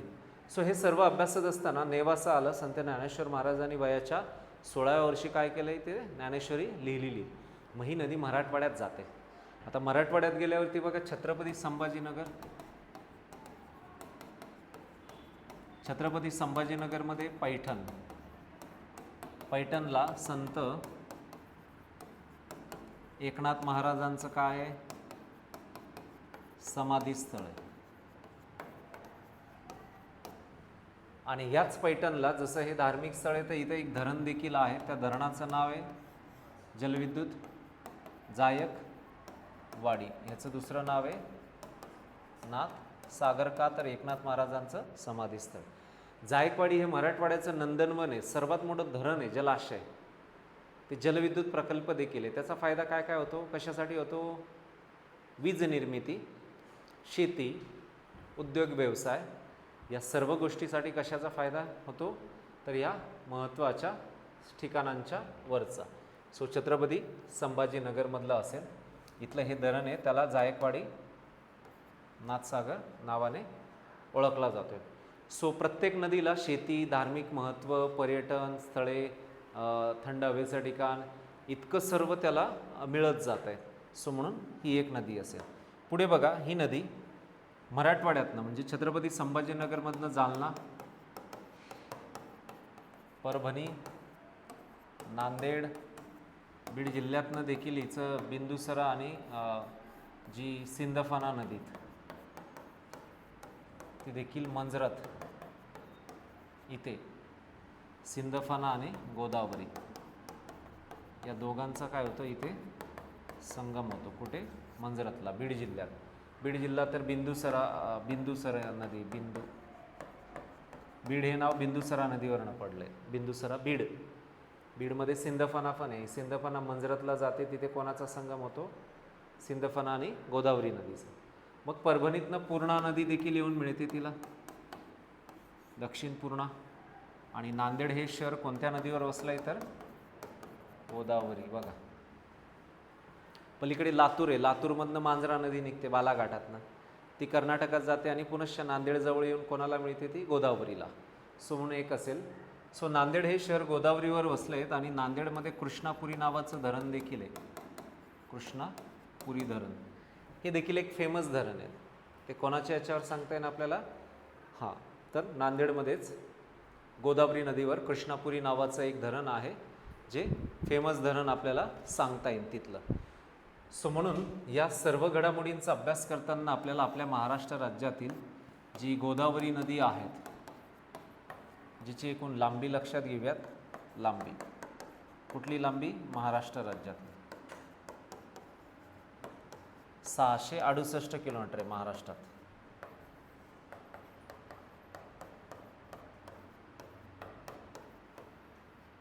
आणि भारतातली 1465 किलोमीटर. म्हणजे बघा आपल्या महाराष्ट्र राज्यातील सर्वात लांबीची नदी कोण आहे? गोदावरी. तर भारतातील क्रमांक 2 वरची नदी कोणती असेल तर ती आहे भारतातील दुसऱ्या क्रमांकाची नदी देखील गोदावरीच आहे. पहिली गंगा, दुसरी गोदावरी. ओके. आणि महाराष्ट्रातली सर्वात लांबीची नदी गोदावरीच आहे. किती किलोमीटर आहे महाराष्ट्रातलं? 668. भारतात 1465. बऱ्यापैकी लांबीची. सो याच्यामुळे बघा कशाला फायदा होतो? शेती, पर्यटन, मासेमारी, जलवाहतूक,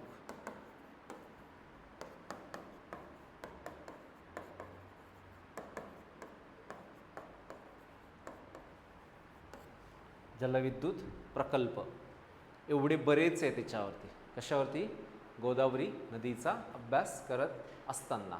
सो म्हणून अनेक शहरं तिला लाभलेली आहेत. बऱ्याच वेळा प्रश्न काय येतो? नदी आणि त्यावर वसलेली शहरं. तर सांगा मला, नाशिक शहर कोणत्या नदीवर आहे? गोदावरी. नेवासा गोदावरी, पैठण गोदावरी, कोपरगाव अहिल्यानगरमधनं गोदावरी. त्यानंतर तिकडे पुढे जर गेलो आपण त्या ठिकाणी पैठण एक जसं. आणि मराठवाड्यात नांदेड देखील गोदावरी. नांदेडला गुरुद्वारा आहे, धार्मिक स्थळ. आणि नांदेडला एक विद्यापीठ देखील आहे, स्वामी रामानंद तीर्थ मराठवाडा विद्यापीठ. तर धरण कोणतं आहे नांदेडमध्ये गोदावरी नदीवर? कृष्णापुरी. तर नाशिकमध्ये गंगापूर डॅम. सो याला उपनद्या म्हणून कादवा पहिली नदी आपण जसं बोलतो. अनेक उपनद्या लागतात बघा. जसं हिचं वाहण्याची दिशा कशी की अशा पद्धतीने गोदावरी नदी प्रवासाला लागते बघा. इथे त्र्यंबकेश्वर, इथून उगम पावते. पहिल्या टप्प्यामध्ये इथे कादवा नदी, कादवा. इकडनं येणारी दारणा. मग पुढे थोडंसं इकडे मराठवाड्यात जर गेला तर ही पूर्णा नदीत. मग इकडे मराठवाड्यात जर गेलो आपण तर सिंदफणा. मराठवाड्यात अजून जर गेलो तर ही मांजरा नदीत. सो ह्या काय तिच्या उपनद्या सांगता येते. ह्या सगळ्या डावीकडनं आहेत. ही डावी बाजू आहे आणि ही कोणती बाजू आहे? यांच्या उजवी. ती डावी आणि ही उजवी साईडनं आहे. माशी ही जाते पुढे की नांदेडमधनं क्रॉस होते. कोणत्या जिल्ह्यातनं? हा इथे नांदेड. जसा नांदेड नंतर कोणत्या जिल्ह्यात कोणत्या राज्यात चालली जाते? ही कोणत्या राज्यात जाते? महाराष्ट्रातनं तेलंगणा. नांदेड सोडलं की. पण पुन्हा इथे पुन्हाच्या महाराष्ट्र राज्याला टच करते ती. पुन्हा महाराष्ट्रात येते. इथे गडचिरोली जिल्हा आहे बघा, सिरोंचा, गडचिरोली जिल्ह्यातील. कारण इथून विदर्भातनं येणारी एक नदी, तिचं नाव आहे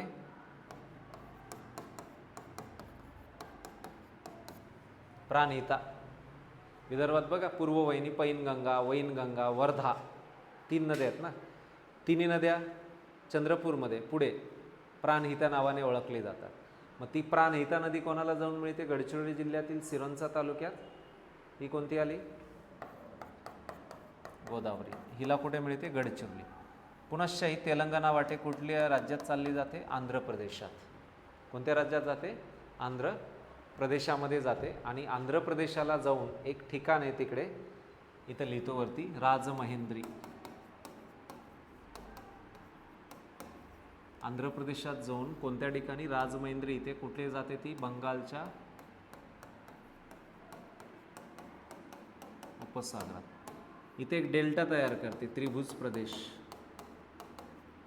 कुठे? राजमहेंद्री, बंगालचा उपसागर. इथे काय तयार करते ती? डेल्टा, त्रिभुज प्रदेश तयार करते आणि कुठे निघून जाते? बंगालच्या उपसागराला. सो म्हणून आपल्या महाराष्ट्र राज्यातील सर्वात लांबीची नदी जर कोणती असेल तर गोदावरी, जी 668 किलोमीटर प्रवास करते. तर भारतातनं किती? 1465 किलोमीटर. आणि ज्यावर जायकवाडी, नाथसागर हे आपल्या भारतातलं एक फेमस धरण आहे, जे कशासाठी प्रसिद्ध आहे? जलविद्युत प्रकल्प म्हणून पैठणला ओळखला जातो आहे. सो एवढं हे अभ्यासत असताना आपल्या महाराष्ट्रात ही नदी ज्यावेळेस प्रवासाला लागते त्यावेळेस ह्याच्यातलं पहिलं नाशिक जिल्ह्यातली जी पिके आहेत, ह्या नदी खोऱ्यातली पिके कोणत्या नदीच्या याच्यातली? गोदावरी नदी. काय काय सांगताय नाशिक जिल्ह्यात? द्राक्षे, अजून डाळिंब, अजून कांदा, अजून आणि ऊस. बघा एवढे पिकं घेतली जातात गोदावरीच्या खोऱ्यात. पुढे येतो अहिल्यानगर, ऊस, भाजीपाला व इतर पिके. पुढे येते मराठवाडा,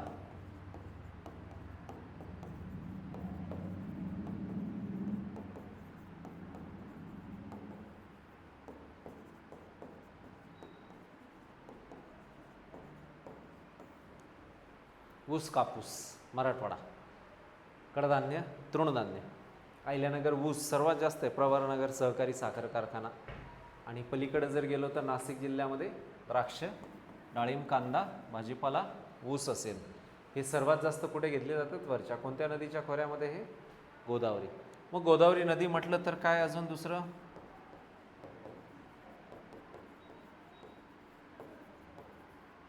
पर्यटन, धार्मिक स्थळ, हे बरंच काही सांगता येईल आपल्याला. कोणाच्या बाबतीमध्ये? या गोदावरी नदीच्या वाहण्याच्या दृष्टिकोनातनं. सो म्हणून आपल्या देशातली एक फेमस नदी म्हणून त्या ठिकाणी सांगता येईल आपल्याला गोदावरी नदी सांगता येईल, जिचा प्रवास हा सर्वाधिक जास्त आहे. सो म्हणून ह्या नदीच्या वरती वाहताना किती राज्यातनं वाहते गोदावरी नदी? राज्य भारतातील. भारतात 1465 किलोमीटर आहे ना ती. मग राज्य सांगा ना मला. पहिलं महाराष्ट्र, दुसरं तेलंगणा, तिसरं आंध्र प्रदेश आणि शेवटी काय तयार करते ती? डेल्टा, त्रिभुज प्रदेश. कुठे? हे ठिकाण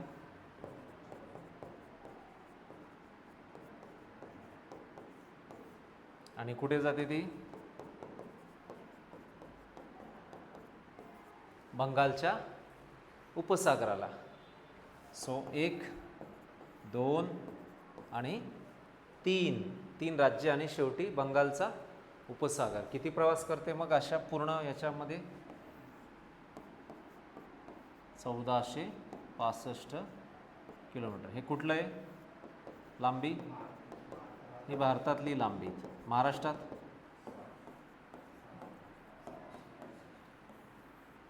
(668 किलोमीटर). दोन्हीकडची लांबी लक्षात राहील, महाराष्ट्रातली पण आणि भारतातली पण. सो म्हणून याच्यानुसार आपल्या देशातली एक महत्त्वाची इम्पॉर्टन्स रिव्हर आहे जी ही नदी म्हणून ओळखली जाते, गोदावरी नदी. अनेक धार्मिक स्थळे, कुंभमेळा जसा आत्ता 2026-27 नाशिक गोदावरी नदीवर, आधी कधी झाला होता 2015, त्याच्या आधी 2003. हे दर 12 वर्षांना कुंभमेळा भरत असतो. सो म्हणून तिला धार्मिक महत्त्व तेवढंच पर्यटनाच्या दृष्टिकोनातून नांदूर मधमेश्वर असेल.